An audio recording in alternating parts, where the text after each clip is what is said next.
올바른 원칙을 세우고 변함없이 지켜온 기업, 바른 원칙으로 전 세계를 향하는 기업, 고객과 함께 성장하고 아낌없이 나누는 기업.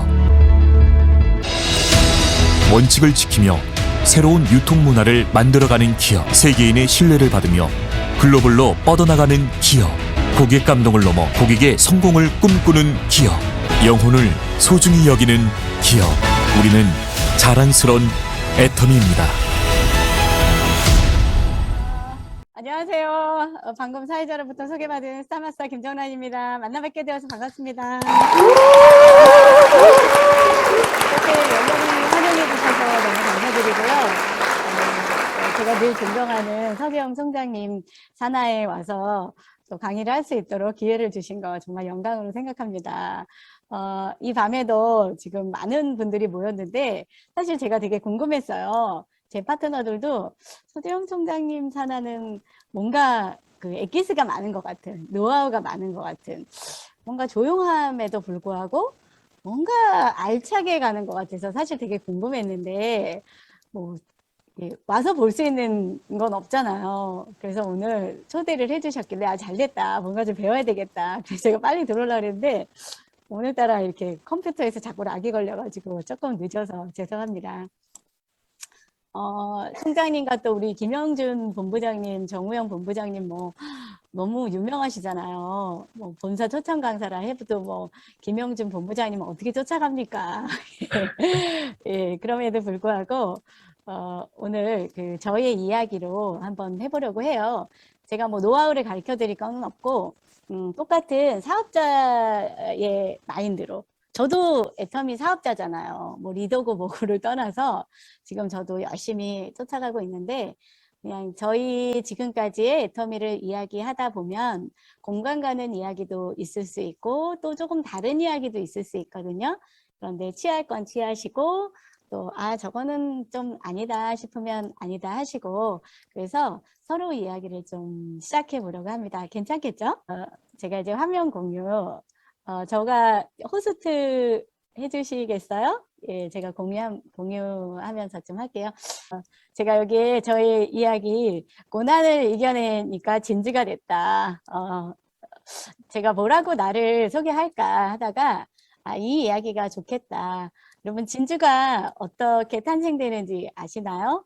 예, 진주는 저도 이제 보니까 그 조개 속이나 어패류 속에서 만들어진다고 하는데 그 이제 조개나 어패류 속에 그 이물질이 막 들어오잖아요. 그러면 그 이물질을 방해하려고 무슨 활성탄소 같은 거를 계속 그 자체적으로 뿜어낸대요.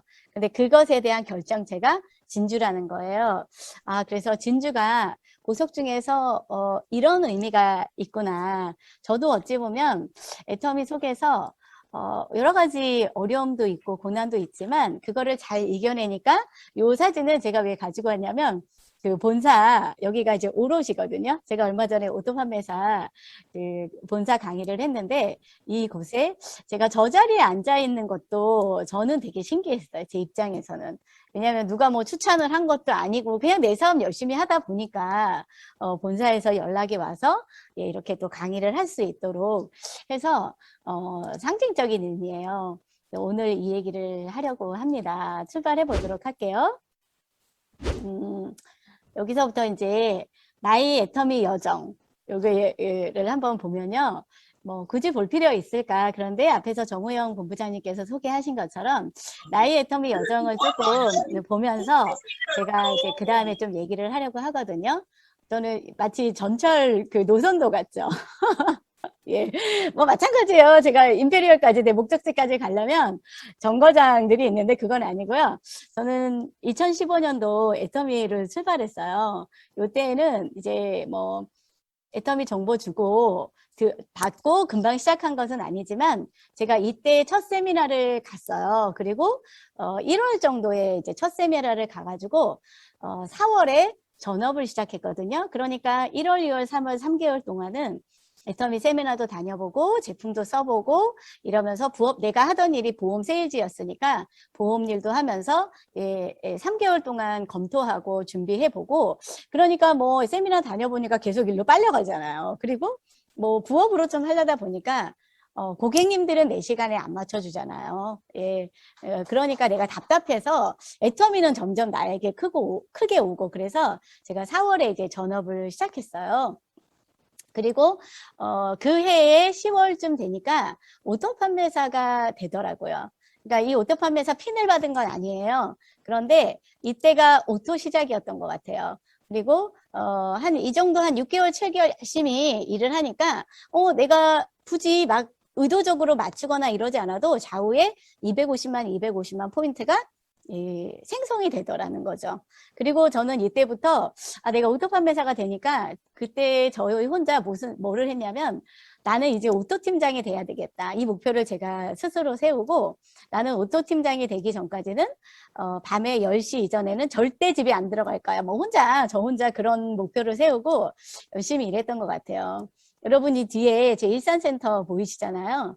지금 이 일산센터는 뭐 시스템도 있고 사람도 많고 그렇지만 저희들이 2015년대 강영희 총장님, 하재청 총장님하고 저희들이 이제 애터미 초창기였죠. 그때 이 센터가 생겼거든요. 김현원 단장님께서 이 센터를 열어주셔서 저희들이 이곳에 왔는데 정말 이 큰 센터에 사람이 없었어요. 그래서 저는 이제 보험 세일즈를 했기 때문에 보험회사를 아침 8시에 출근을 하는 습관이 있었거든요. 그래서 똑같이 제가 아침 8시에 출근을 하면 뭐 아침조회 이런 거 한 개도 없으니까 아침 8시에 출근하면 저 혼자예요. 그리고 11시, 12시가 돼도 아무도 안 나타나요. 예, 그럼에도 불구하고 혼자 목표 세우고 혼자 활동하고 이랬던 시간이 있었네요. 예, 이렇게 하고 제가 2016년도 그 다음 해 9월에 국장을 달성했어요. 그런데 이제 국장을 달성할 때 제가 목표는 2016년도 한 3월, 4월까지 오토 팀장이 되기를 원했는데 그렇게는 못 됐던 것 같아요. 왜 못 되냐면 우리는 팀장이 찍으려고 그러면 좌우에 판매사 2명이 찍혀야 되잖아요. 그런데 이쪽에 2명하고 여기 하나를 해놓으면 꼭 한 명이 안 돼. 이쪽도 맞춰놓으면 여기가 안 돼. 근데 죽어도 안 되는 거예요. 그래가지고 막 안타까워가지고 그랬는데, 아무튼 그런 목표를 세우다 보니 근접해 갔고요. 그때쯤, 이제 사로노즈 마스터를 달성하게 됐죠. 그리고 이제 사로노즈 마스터 달성을 열심히 하다 보니까, 그때 제가 이제 애터미 시작해서 한 1년 9개월, 6개월 된 거잖아요. 전업해서 한 1년 6개월 정도 됐으니까, 제가 샤론노즈 마스터가 될 무렵에, 어떤 코아가 나왔냐면, 제 대실적의 코아, 문계순 본부장님이 그때 나오셨어요. 그러니까, 지금 문계순 본부장님이라는 분은 제 산하의 첫 번째 리더스 클럽 본부장이거든요. 그게 저희 뎁스의 대실적인데 그분은 제가 오토팀장을 가고 국장을 갈 때까지는 사실은 제 코어에 전혀 들어가지 않았습니다. 예, 그래서 요때 이제 나오고 열심히 또 그분이 나오니까 제가 열심히 또 그쪽 라인을 키우면서 2018년도 5월에 제가 리더스 클럽 연봉 1억 클럽에 되면서 스타마스터에 달성하게 됐습니다. 그러니까 한 3년 만에 이제 달성을 한 거죠. 예, 그리고 그러고 나서 지금 2011년도 지금 현재 8월이잖아요. 꽤 오랜 시간이 흘렀어요. 당연히 제가 그 이후로 이제 제가 스타마스터를 가고 지금 3년이 넘은 거죠. 지금 보면. 그래서 3년이 넘었는데 제가 로얄 마스터, 로얄 클럽이 됐어야 되는데 아직 달성을 못 해가지고 진짜 너무 속상한데요. 제가 이제 요런 여정을 겪으면서 마지막으로 이제 해보면 시간은 지나고 있습니다. 근데 이제 제 목표는 내년 2021년 5월 안으로는 로얄 클럽과 로얄 마스터를 달성하려고 열심히 노력하고 있어요. 제가 이렇게 나의 애터미 여정을 한번 보면서 제가 이제 한눈에 보니까 정말 이렇게 간단히 정리를 했지만 그 순간순간 고비마다 너무 힘든 과정도 있었고요. 성취감도 있고요. 제가 참고로 이제 지금은 지났으니까 말씀드리는데 제가 스타마스터를 도전할 때는 굉장히 그 말리는 분위기였어요.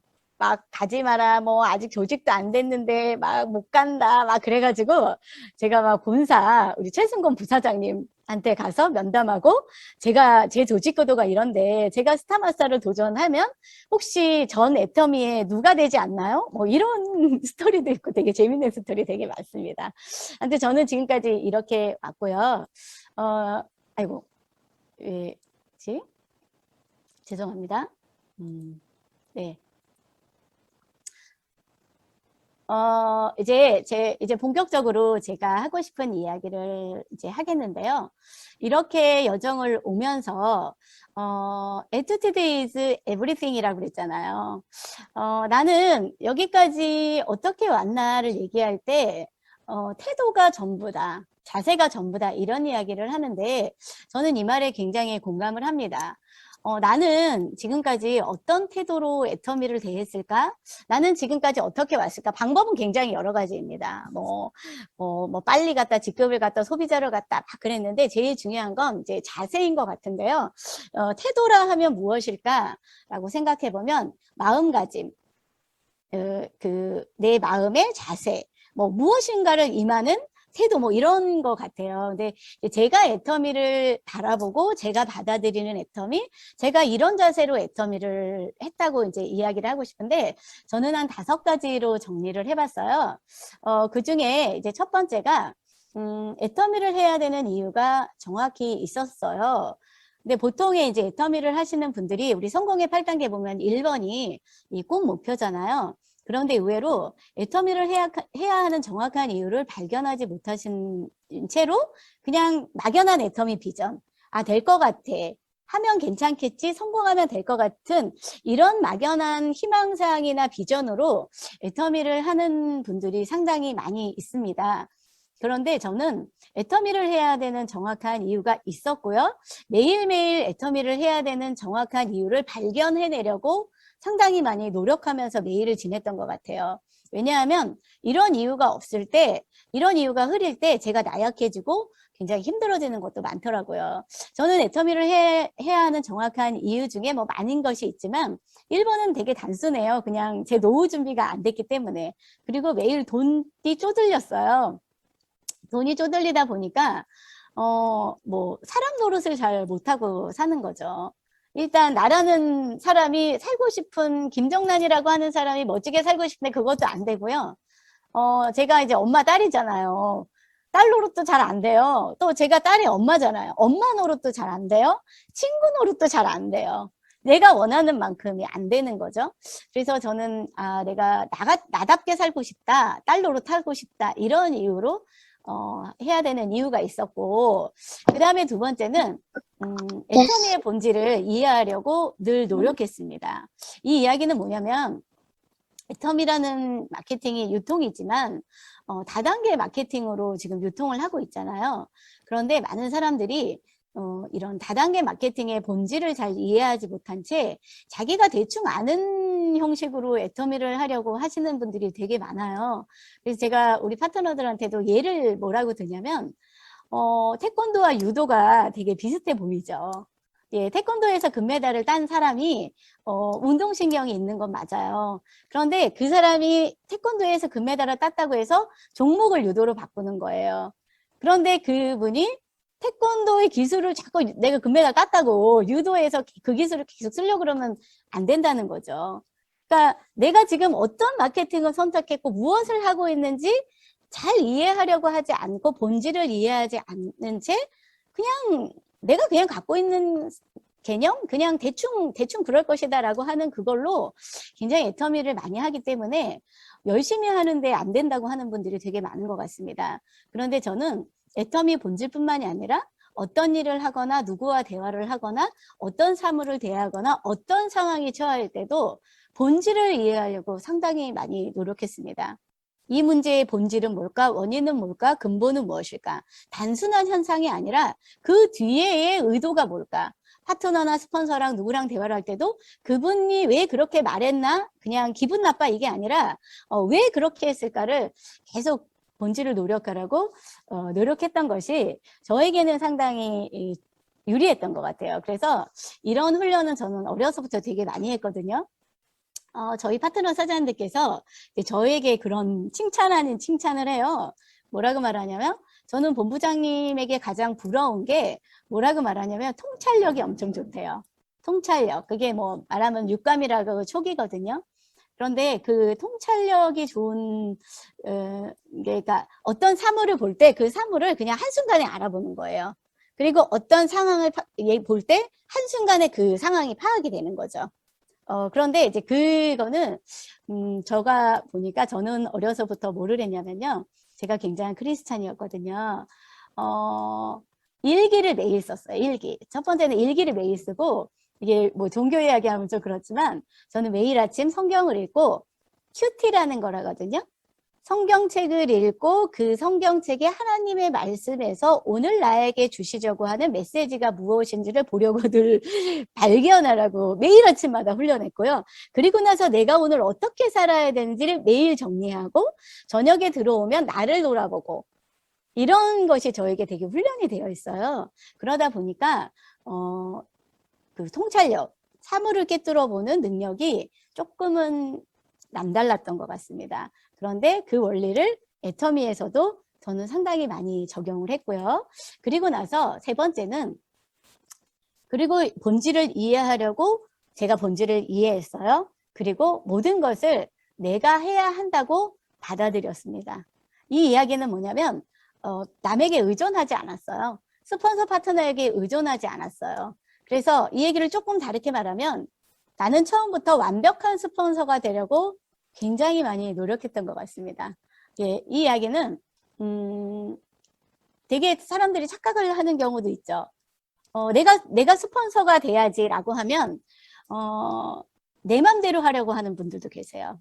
스폰서를 되게 오해하는 거죠. 스폰서라고 제가 받아들인 스폰서는 내가 스폰서이니까, 내가 리더니까 내 산하는 내가 알아서 할 거예요. 내 식대로 할 거예요. 이런 사람들이 되게 많아요. 그런데 이 이야기는 그게 아닙니다. 스폰서라 하면, 리더라 하면 책임은 내가 다 지는 거죠. 모든 잘못 안 됐을 때 모든 책임은 내가 지는 거예요. 예, 물론 권한도 있지만, 예, 그 권한은 사실 별로 행사하지 않는 것.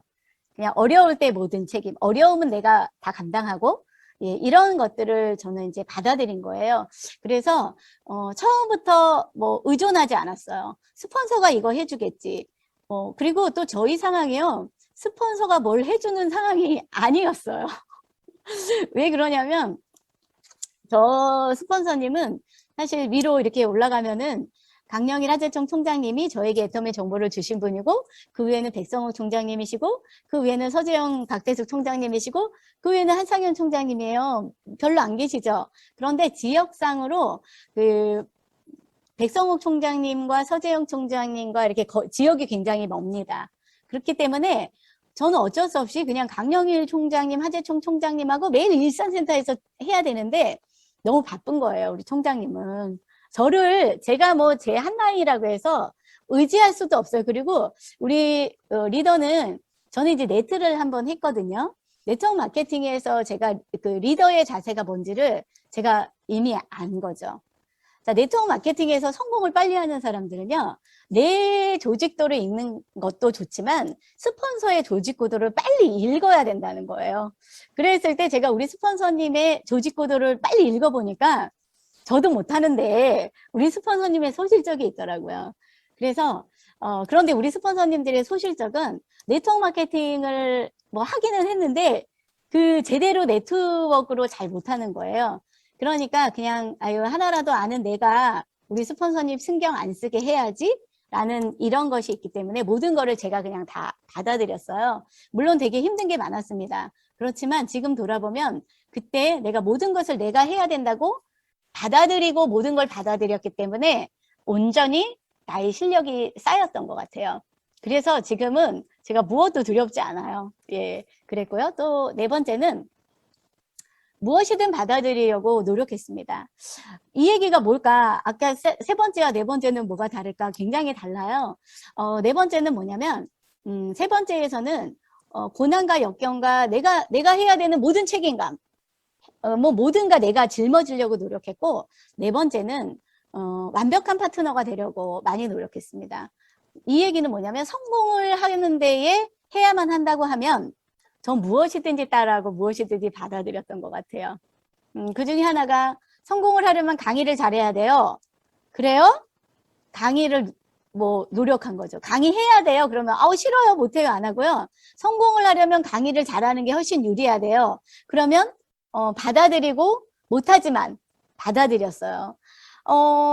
성공을 하려면 직급을 빨리 가야 된대요. 예, 그러면 저는 직급을 도전을 해본 거죠. 또 강의에서 어떤 사람이 이렇게 해야 돼요. 또 형제 라인에서 아, 이렇게 했더니 굉장히 잘 되고 있어요. 라고 하면 저는 그거를 저에게 빨리 받아들여서 그러니까 그냥 성공을 해야 하면 이렇게 해야 된대요를 전 귀가 다 열려 있었던 것 같아요. 물론 그렇게 받아들여서 실패도 많이 했어요. 왜냐하면 그 내용은 내 내용이 아니었거든요. 예, 그래서 처음에는 굉장히 헷갈림도 많았어요. 왜냐하면 어떤 강의를 들으면 소비자를 많이 만들어야 된다는 거예요. 그래요? 그럼 나 소비자 많이 만들어야 되겠네? 소비자 열심히 만들었더니 또 그것도 다 아닌 것 같아요. 뭐 하려면 또 직급, 사업자가 많아야 된대요. 그래서 사업자를 막 또 찾으러 다닌 거야. 이것도 저것도 아니야. 자, 그러면서 제가 무엇을 발견했냐면 이거저거 막 해보면서 나의 방법을 터득해낸 거죠. 예. 나의 방법이 되게 중요해요. 스폰서의 조언을 받아서 우리는 어떤 사람들은 이렇게 말해요. 아니 스폰서님이 시키는 대로 했는데 안 됐어요. 이렇게 말하는 분도 되게 많거든요. 또 원망이 나중에 많아요. 그런데 스폰서가 시킨다고 다 잘 되진 않아요. 중요한 건 스폰서님이 나에게 그런 방향성을 조언했을 때 내가 그걸 실행해보고 많은 실패와 오류를 범하면서 아, 이게 나의 길을 찾는 것이 가장 중요해요. 그런데 이렇게 무엇이든 받아들이고 노력하니까 내가 터득하는 게 빨라지더라는 거죠. 내 방법이 빨리 온다는 거야. 나에게 맞는 방법. 그러다 보니까 어느 날 깨닫고 보니까 그게 다 똑같은 얘기더라고요.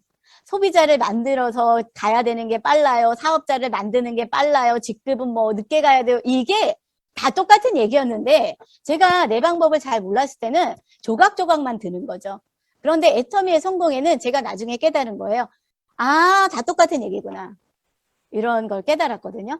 그래서 남들보다 좀 느끼는 점이 빨랐지 않았나. 또 다섯 번째는 모든 위기의 순간에 피하지 않고 정면 돌파로 극복해내려고 늘 노력했습니다. 그것은 수많은 모든 위기의 순간이 저에게 되게 많았어요. 피하고 싶은 것도 많았죠. 그거는 경제적인 것뿐만이 아니라 뭐 인간관계도 마찬가지고 여러 가지가 너무너무 많죠. 그럼에도 불구하고 그런 모든 어려움과 위기의 순간에 피하지 않고 두렵지만 정면 돌파를 해서 극복해 낸 것이 내려고 늘 제가 이런 태도로 이런 자세로 늘 항상 저는 지금도 이런 자세로 이제 극복을 해내고 있습니다. 저는 다섯 번째 모든 위기의 순간에 정면 돌파로 극복해냈다. 이 이야기에 참 할 말이 많은데요. 이런 이야기에 저는 예전에 시크릿이라는 말을 잘 느끼지 않았어요. 그러니까 우리 책에 보면 뭐 간절하게 원하면 막 하늘에서 뭐가 떨어진다 뭐 이런 얘기가 있잖아요. 잘 안 믿었어요. 그리고 한 가지 예를 들면 우리 옛날에 엄마들이 막 아들을 막 점지해 달라고 정한수를 떠놓고 막 빌잖아요. 새벽에. 그래서 아들이 생겼다는 거예요. 저는 이 얘기가 예전에는 아유 동화책에서나 나오는 일이지 무슨 정한수 떠놓는다고 새벽마다 빌다고 무슨 아들이 생겼을까? 그랬는데 저는 제가 애터미를 하면서 그럴 수도 있겠다. 그것은 뭐냐면 그 행위 자체가 아무것도 아니죠. 그런데 그의 그 간절한 염원이 그 누군가에게 모르지만 그 염원이 하늘인가 누군가를 울려서 예, 그의 소원을 이루게 한 거죠. 저는 애터미에서 이런 게 사실 되게 많습니다. 조금 이따가 얘기하겠지만 저는 어려움과 난관이 되게 많았어요. 그때마다 샤론 우즈 마스터를 갈 때나 스타 마스터를 갈 때에도 정말 그 어려움이 너무 많았거든요. 위기의 순간에 극복할 방법이 없었는데 간절하니까 어디선가요? 사람도 나오고요. 어디선가 PB도 나오고요. 이렇게 해서 제가 극복해내서 여기까지 온 게 너무 많습니다. 그렇기 때문에 저는 앞으로도 굉장히 어려움이 많지만 정말 간절히 원하고 있으니까 위기의 순간마다를 극복해서 아마도 임페리얼까지 가지 않을까 생각을 하는데요. 그러면 내가 극복해야 했던 난관들이 있었어요. 애터미를 하면서. 조금 민감한 얘기가 있을 수도 있는데요. 그냥 들어주세요. 네 가지로 저는 지금까지 애터미 한 6년 반 하면서 수없이 많이 매일매일 어려워요. 저는 얼마 전에 그 2달 전인가 한 달 전에 이더구 임페리얼님이 우리 탑사나에서 리더 교육할 때가 그런 질문을 한다잖아요. 사람들이. 아니 임페리얼님은 뭐 어렵지 않았어요? 제일 어려운 게 뭐였어요? 그렇게 막 계속 물어봤다는 거예요. 그래서 아니 나는 어려운 게 없었어 이렇게 답을 했대잖아요. 예, 그런데 하도 물어보니까 그래서 곰곰이 생각해 봤더니 나는 하루도 어렵지 않은 날이 없었다. 정말 그 말이 전 너무 공감을 합니다. 사실 지금 돌아보면 뭐 이게 그렇게 어려운 일이야? 이렇게 큰 돈을 벌려면 이 정도는 다 어려운 거 아니야? 라고 생각하면 그닥 어렵지 않아요. 그런데 하루하루를 돌아보면 매일매일 너무너무 어려웠던 거죠. 예. 근데 이제 그 많은 난관들 중에서 저는 크게 네 가지 정도의 난관들이 있었어요. 예, 제가 위기의 순간이었죠. 그 중에 하나가 뭐였냐면, 첫 번째, 오토 판매사. 200만 원을 넘어서 400만 원 정도 갈 때가, 전 너무너무 어려웠어요. 왜 어려웠냐면, 제가 3개월 만에 전업이라는 걸 했잖아요. 전업은 뭐예요? 애터미에서만 돈 벌고, 딴 데서는 돈 안 벌겠다는 거죠. 그러면 애터미 한번 생각해봐요. 우리 파트너들도 달고 입에 다는 게 뭐냐면 애터미 빨리 돈 안 되잖아요. 애터미 빨리 돈 안 되니까 애터미가 금방 돈 안 되잖아요. 그래서 제가 전업을 못해. 이런 얘기 되게 많이 해요. 뭐 그 애터미 빨리 돈 안 되는 건 누구나 알잖아요. 그런데 전 전업을 했단 말이에요. 그렇다고 해서 제가 경제력이 있거나 모아둔 돈이 있거나 뭐 우리 남편이 뭐 나에게 돈을 대주거나 이런 게 없는 거예요. 그냥 정말 제로고 오히려 나에겐 들어가야 될 돈이 너무 많은 거죠. 그럼 결론은 애터미에서 들어오는 돈하고 내가 나가야 될 돈을 이렇게 플러스 마이너스면 정말 엄청 마이너스예요. 그런데 멤버십이 쌓일 때까지는 돈이 없었잖아요. 제가 견뎌낼 돈이 없었어요. 그럼에도 그가 제일 어려웠죠. 지금 돌아보면 이때가 제가 오토팀 이제 400만 원이 언제까지냐면 뭐 오토 판매사 200만 원은 사실은 그냥 그렇게 이게 극복해낼 만한 돈은 아닙니다. 막 진짜 어려움을 유지할 만한 돈이지. 한 400만 원 정도는 돼야 그래도 되는데요. 이때에 저는 정면 돌파했던 것 같아요. 정면 돌파. 어디 가서 돈 벌고 와서 애터미 할게 이렇게 생각하지 않았어요. 그냥 애터미에서 돈 버는 걸로 다 해결하겠다. 물론 이곳에는 초기에는 제가 막 그 현금 서비스도 받고요. 어디 가서 막 저는 신용이 되게 안 좋았어요. 그래서 캐피탈 이런 것도 받았어야 됐어요. 그런데 이게 뭐 부끄러운 이야기야? 뭐 금기가 아니라고 생각합니다. 왜? 자기가 애터미를 하는 방식은 되게 여러 가지잖아요. 내가 애터미 사업으로 하니까 지금 당장 없어. 그렇지만 내가 어디 가서 돈 벌어 막아야죠. 그런데 중요한 건 제가 이 구간에서 견뎌내고 극복해냈기 때문에 저는 한 1년 한 3개월, 4개월 만에 제가 6개월, 애터미 전업해서 6, 7개월 만에 200이 됐고 그 후에 6개월 정도 지나니까 한 400만 원 정도가 됐거든요. 자, 현재 스코어 저는 리더스 클럽에 가면서 제가 빚냈던 거 다 갚았고요. 이때 지금도 파트너들이 제가 그때 돈이 없었던 걸 아무도 몰라요. 제가 지금 돌아보면 저와 함께 했던 모든 파트너들이 저보다 훨씬 나았거든요. 그들은 뭐 담보대출 받을 것도 있어요. 집도 있고 대출로 따진다면 돈을 주는 남편도 있고요. 뭐 여러 가지가 빚도 없고요. 뭐 이랬는데 저는 진짜 뭐 제약이었거든요. 그럼에도 불구하고 제가 극복해냈던 거 애터미에서 돈을 벌으려고 극복해낸 거 저는 제일 잘했던 것 같습니다. 그리고 두 번째는 이제 이렇게 하다가 그러고 나서는 400만 원이 되고 뭐 문계순 본부장님이라는 사람이 나오고 대실적이 생성이 되고 리더스 클럽도 가고 이제 이렇게 됐잖아요. 승승장구했던 거예요. 3년 만에. 그런데 제가 그렇게 대실적의 뎁스 문계순 본부장님을 이렇게 키우면서 문계순 본부장님께서 이제 센터를 냈어요. 제 대실적의 파트너가. 그러다 보니까 그 센터, 그 100평 센터거든요, 거기도. 그러다 보니까 제가 책임져야 되잖아요. 그래서 저는 제 소실적은 일산 쪽에 있어요. 문계순 본부장님 쪽은 부천에 있죠. 저는 그때 과감한 결정을 했어야 됐습니다.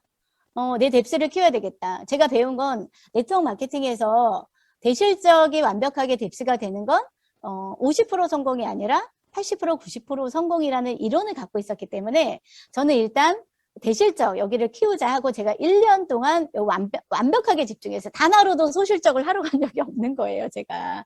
물론 일산에 스폰서님들이 계셨기 때문에 스폰서님들께 잠시 잠깐 맡기고 제가 제 사업을 하러 간 거죠, 사실. 이제 이렇게 해서 아무튼 뎁스를 키워냈는데 그러고 보니까 제가 리더스 클럽인데요. 계속 소실적의 매출이 정말 엄청나게 주는 거예요. 그래서 이제 안 되겠다. 이제 어느 정도 됐으니까 제가 어느 날 소실적을 이제 하러 온 거죠. 이때부터 진짜 너무 고민이 많았습니다. 여러분 그 모든 사람들이 소실적 때문에 굉장히 고민이거든요.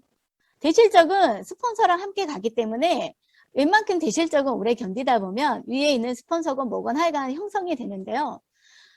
소실적이 너무 고민이에요. 왜 소실적이냐면 여러분 제가 똑같이 대실적과 소실적의 차이는 헤드의 차이예요. 제가 보니까 저 사람은 그래요.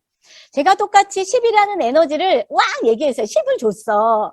그런데 한쪽의 헤드는 그 10을 가지고 막 굴려가지고 10, 20, 30을 만들어요. 곱하기 게임을 하는데 이쪽에 한쪽의 리더들은 그 10을 줘도 10을 유지도 안 되고요. 이 10 유지해도 괜찮아요. 그런데 깎아먹어요. 그러니까 뭐예요? 제가 이 맞추려고 하면 똑같이 대실적에 했던 10을 주면 안 되는 거죠. 훨씬 더 많은 에너지를 들여야 되는데 전 되게 많이 착각을 했어요. 그러니까 제가 이때 영향력이 없는 거죠. 제가 영향력이 없었다는 걸 제가 몰랐어요. 이때부터 제가 뭘 고민했냐면 저는 대실적을 형성하고 리더스 클럽까지 갈 때까지 그렇게 심각한 리더십이 있어야 되는지 제가 잘 조직론 뭐 이런 거 별로 생각 안 하고 그냥 뭐 열정으로 막 갔거든요. 그런데 제가 이때 두 번째 고민은 제가 언제 왔냐면 리더스 클럽 가고 물론 제가 소실적이 무슨 30빚고 맞고 70빚고 맞고 이 수준은 아니에요. 제가 로얄 클럽을 가려면 소실적을 키워야 되잖아. 맞춰야 되는데 로얄 마스터를 가려고 하는데 소실적에 죽어도 발목을 잡는 거예요. 안 되는 거죠. 그래서 여러 가지를 많이 했습니다. 그러면서 제가 뭐를 생각했냐면 그들에게 이렇게 매일 말했던 것 같아요. 아니 내가 똑같은 얘기를 하는데 왜 한쪽에서는 그걸 잘 받아들이는데 왜 당신들은 못 받아들여요? 왜? 그리고 제가 엄청 얘기를 했어요. 맞죠? 제 이론은 맞아요. 제가 뭐 차별 대우하는 것도 아니고 다른 대실적을 따놓게 하는 것도 아닌데 똑같이 하는데 역량의 차이가 너무 많이 납니다. 제가 원망도 많이 했어요. 소실적하고 관계가 엄청 안 좋은 것이 소실적이에요. 왜 관계가 안 좋냐면 내가 주는 만큼 못 하거든요. 그런데 제가 이것을 고뇌를 하면서 이럴 일이 아니네. 제가 고민하면서 깨달은 건 뭐냐면 그럼 뭐야? 현상이잖아. 한쪽의 대실적의 리더는 역동적이어서 하나를 주면 막 열을 하는 리더인데 내 한쪽의 헤드는 내가 열을 줘도 하나, 두 개밖에 모르는 건 현상이잖아요. 그러면 너가 극복해야 되는 건 글을 바꿀 수 있는 게 아니라 글을 잘하게 만드는 게 나의 리더십과 실력이었는데 너가 실력이 없잖아. 저는 그때 제가 정말 실력이 없는 걸 그때 깨달았어요. 정말로요. 그래서 그때부터 제가 어떻게 했냐면 무조건 책을 많이 읽었어요. 그때부터. 예, 제가 이렇게 우리 하재청 총장님이 좀 책을 많이 읽으시거든요. 그때 제가 총장님께 굉장히 심각하게 총장님 저랑 어디 좀 가세요. 뭐 어디요? 막 동행을 좀 가주세요. 그래서 제가 어디를 가냐면 저희 일산 여기 가면은 알라딘 중고 매장이 있어요. 굉장히 큰데요. 거기에서 총장님 책을 많이 읽으셨으니까 제가 읽어야 되는 책 골라주세요. 예, 그리고 그때부터 책을 읽지도 않는데 엄청 많이 샀어요. 엄청. 멀티플라이어, 마음으로 리드하라, 리더십 골드, 뭐 수없이 많은 책을 이따만큼 사고 카네기 인간관계로 뭐 엄청 갈 때마다 제가 한 정말 5권, 10권씩 막 산 거죠. 제가 그 책을 읽으면서 너무 깜짝 놀란 거죠. 저는 그때 마치 무슨 느낌이었냐면요. 벌거벗은 임금님 같은 느낌이었습니다. 벌거벗은 임금님은 어떻습니까? 엄청 멋진 옷으로 자기는 입었다고 생각한 거죠. 예, 막 찬란한 옷을, 아니, 최고의 옷을 입었어. 그리고 막 자기 혼자 착각했는데, 모든 사람은 나의 벗은 모습을 다 보고 있었더라고요. 예, 이 얘기는 뭐냐면, 나는 스스로 내가 착각을 너무 많이 하고 있었던 거예요. 아, 나는 뭐, 오토팜회사도 빨리 가고, 리더스 클럽도 빨리 가고, 뭐든지 막 칭찬받고 이러니까 정말 잘하는 줄 알았는데요. 다른 사람들은요, 나의 벌거벗은 모습 있죠. 리더십 하나도 없고, 깡통 소리 나고, 시끄럽고, 이런 걸 다 보고 있었는데 나만 몰랐던 거예요. 그래서 그때부터 제가 그냥 입 다물고요. 파트너들을 다시 보게 됐습니다. 예전에는 파트너들에 대한 원망, 파트너들을 판단하는 거가 되게 많았죠. 그러니까 말로 나오는 거죠. 그런데 그때부터는 판단할 수가 없어요. 왜냐하면 나의 벌거벗은 모습을 봤거든요. 그래서 저는 이렇게 그때부터는 정말 실력을 쌓아야 되겠다. 그래서 책 읽고 준비를 했고요. 전 극복해냈어요. 어떻게 극복해냈는지 좀 이따 얘기할게요. 그래서 소실적의 파트너들과 그때부터 막 우격다짐이나 막 지적질이나 막 내가 잘했다고 이거의 성공의 길이라고 막 일방적인 강의로 막 가르치는 이거보다는 정말 경청이 뭔지, 정말 대화가 뭔지, 그리고 내가 강의력도 얼마나 형편없는지, 그리고 교육이라는 게 뭔지를 제가 다 내려놓고 시작을 했습니다. 그리고 나서는 세 번째는요, 스폰서에 대한 실망과 배신감이 온 적이 있었어요. 그게 다 이때쯤이었어요. 예. 왜냐하면 여러분 한번 보세요. 내가 대실적을 하러 간다고, 대실적을 하러 갔고 제가 소실적을 누구한테 맡겼어요? 스폰서한테 그냥 맡긴다기보다는 그냥 맡아주세요 이러고 간 거예요. 나는 내심 기대를 했겠죠. 그런데 우리 일산센터에는 우리 스폰서님의 소실적과 저희의 소실적이 같이 있어요. 그런데 내가 돌아와서 보니까 우리 스폰서님은 총장을 가는 거예요. 우리 스폰서님의 소실적은 너무 많이 커 있는데 내 소실적은 너무 작아져 있는 거죠. 근데 거기에서 제가 파트너들은 나에 대한 엄마, 너 대실적하려고 갔다 왔잖아. 네가 무슨 우리 스폰서야. 나는 스폰서한테 맡기고 갔는데 제가 눈물이 나네요. 그때 제가 이때 솔직히 고백하자면 되게 제가 이터미를 하면서 가장 힘들었던 시기예요. 제가 옷도 판매사 때 돈이 없는 것도 힘들지 않았는데 이때 제가 제일 힘들었거든요. 이때 되게 많은 것들이 왔어요. 이때 제 산하에 있었던 어떤 내가 정말 사랑했던 어떤 파트너가 우리 스폰서님의 우라인으로 막 같은 센터에서 가기도 하고 여러 가지 많은 일들이 저희가 몰려왔습니다. 그래서 제가 이때 대체로 제가 보니까 애터미 떠나는 사람들이 많잖아요. 인간관계 때문에 떠난다고 하잖아요. 파트너와의 갈등 때문에 떠나는 사람은 그리 많지 않은 것 같습니다. 대체로 애터미를 하다가 떠나는 사람을 보면 스폰서와 안 좋아서 떠나는 게 되게 많아요. 스폰서가 떠나진 않아요. 파트너가 떠나요. 그래서 지금까지 돌아보면 내가 애터미 하면서 가장 힘들었던 건 스폰서와 내 성향이 맞지 않는 걸 내가 중간에 입장에서 스폰서가 파트너들에게는 스폰서를 좋게 말해야 되고 스폰서에게는 파트너를 좋게 말해야 되는 이 중간의 과정에서 저는 가장 힘들었습니다. 되게 이해 안 되죠. 그렇다고 우리 스폰서들이 무능했거나 나를 안 도와줬거나 이런 건 아니거든요. 이때 되게 제가 굉장히 힘들었어요.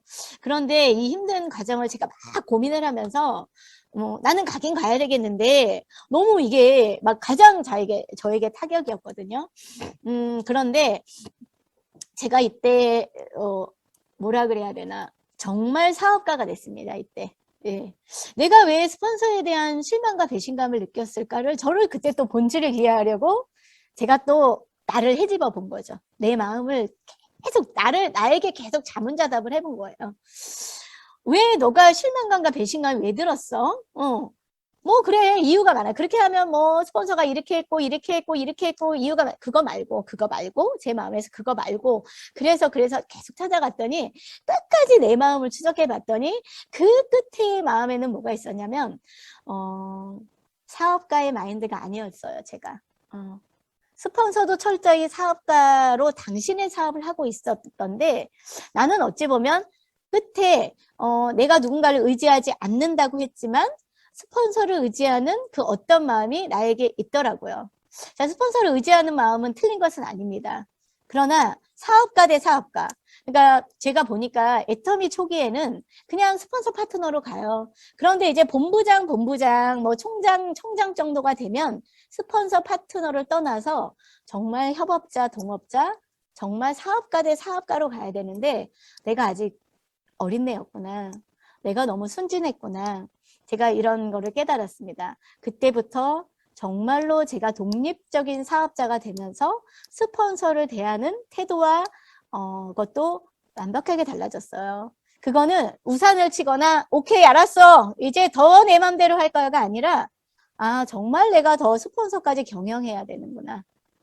내가 스폰서를 경영하지 못했기 때문에 스폰서의 영향력이 내 소실적에 오지 못했구나. 지금부터는 정말 경영자가 되어야 되겠구나.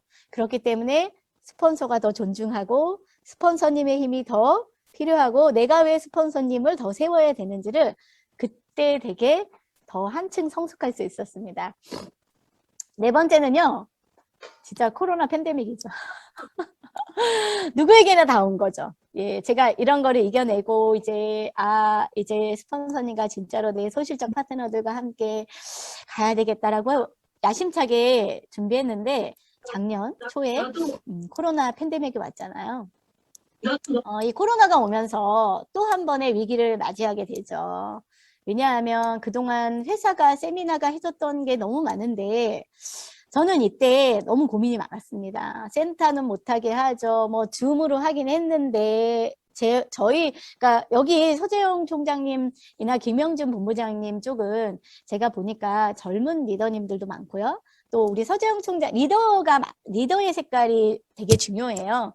우리 그 전산, 뭐 컴퓨터, 온라인 이런 거에 되게 능통하시잖아요.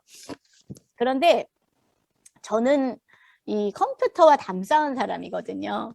그러다 보니까 너무 어려운 거예요, 이게. 그냥 센터에 모여서 하는 건 강하겠는데 이게 온라인으로 가니까 너무 안 되는 거죠. 그리고 모이기도 힘들고 그럴 때 제가 이제 이 코로나 팬데믹을 극복하려고 초점을 맞췄던 건 복제였습니다. 예. 복제가 되어지지 않으면 이제 점조직으로 가야 된다고 생각을 한 거죠. 리더 복제에 집중을 하면서 제가 작년부터 지금까지 무엇을 했냐면 이곳은 잘 되어 있을 텐데요. 엄청난 교육을 아주 많이 시켰어요. 가지가지 교육. 저희 파트너들이 애터미 모르고 하는 사람이 너무 많아요. 네트워크 마케팅이 뭔지, 리더십이 뭔지, 교육이 뭔지, 회의는 뭔지, 스피치를 어떻게 하는 건지, 성공자의 마인드는 뭔지를 그냥 대충 강의에서 막 비전 강의만 다 듣고 애터미가 비전에만 다 취해 있는다고 저는 판단을 했습니다. 세미나 가서 비전 돼서 뚜껑 날려가지고 가슴을 이만해졌는데 예, 실제로 내 센터에 와보면 우리는 어떻게는 하나도 알려주는 곳이 거의 없죠. 제 사내도 그랬던 것 같아요. 그냥 좋은 스폰서 만났어요. 스폰서의 역량으로 거의 다 키워왔는데 이런 것들이 다 싹 걷어가니까 또 한 번. 자, 내가 영향력이 없는 거 내 개인에 대한 벌거벗은 내 실체가 드러났는데요. 코로나가 오면서 우리 조직에 대한 벌거벗은 모습이 다 드러난 거죠. 그냥 감싸고 세미나로 여러 가지 시스템으로 감싸고 있던 우리 리더들이 이 정도는 할 거라고 했는데 실제로 이런 것들이 싹 없어지니까 너무 많이 힘들었습니다. 그런데 이런 것들을 제가 교육으로 극복해냈죠. 그 교육으로 극복하는 데는 솔선수범이에요. 그 중에 하나가 이제 예를 하나 든다면 지금 오늘 했던 지금 여러분들에게 보여지는 PPT는 제가 다 만드는 거거든요. 만들었던 건데 그런데 저는 작년 1년 전에는 컴퓨터도 킬 줄 모르는 사람이었어요. 예, 뭐 센터에 있는 게 컴퓨터가 켜져 있어요. 그러면 본부장님 그것 좀 끄고 가세요. 그렇게 어려운 걸 왜 나한테 시켜? 컴퓨터 나 못 꺼. 이런 사람이었거든요. 예. 그런데 제가 그 줌 소통 강의나 이런 거를 하려다 보니까 이게 시각적인 게 반드시 필요하구나. 그리고 제가 강의하고 싶은 내용들이 있어요. 보상 블렌도 그렇고 뭐 사업 설명도 내가 하고 싶은 이야기가 있는데 이런 컴퓨터 그 PPT로 설명하고 싶은데 내가 이걸 못 만드니까 누구 걸 맨날 갖다 써야 되는 거죠. 그러니까 제가 뭐 서지영 총장님이 강의한 내용, 총장님 저한테 그 강의 한 줄 좀 주시겠어요? 그런데 그건 내 게 아니잖아요. 김영주 본부장님 그 강의 너무 좋은데 그 PPT 자료 좀 저 좀 주시겠어요? 맨날 이렇게 구걸하는 거예요. 그럼에도 내가 표현하고 싶은 게 다는 안 되죠. 내 작품이 아니니까. 그래서 제가 안 되겠다. 이걸 배워야 되겠다. 그래서 제가 우리 파트너한테 2시간씩 2번을 배웠어요. 그리고 그때부터는 밤새도록 연구하는 거죠. 연습해보고. 그래서 지금은 어떻게 하면 제가 가르쳐줘요. 우리 파트너도 얼마 전에 모아놓고 제가 했어요. 내 파트너의 사업자의 전산화예요. 그리고 이제 9월에 APP가 시작되니까 제가 다 가르쳐요. 예, 제가 꾸미는 법, 포토샵 하는 법 다 싹 가르치고 있어요. 그래서 이것 또한 태도의 문제가 아닐까. 그래서 저는 두려워하지 않습니다. 아니 뭐 애터미에서 최고를 원하는 건 아니잖아요. 그리고 저는 이 얘기 좋아해요. 천재성이 필요한 곳은 아니에요. 여러분 모차르트와 살리에르라는 그 두 분 있죠. 피아노를 어마어마하게 잘 칩니다. 두 사람 다. 그런데 살리에르가 견디지 못하죠. 왜요? 모차르트는 천재성을 갖고 있어요. 그 천재성은 노력으로 해결이 안 되는 거예요. 만약에 모차르트의 천재성과 그가 비교하지 않았다면 그건 너무나 훌륭한 피아니스트고 너무나 훌륭한 음악가인데 늘 비교를 하니까 자기가 너무 작아 보이니까 견디지를 못하는 거죠. 그래서 저는 그때를 보면서 천재성은 못 따라가요.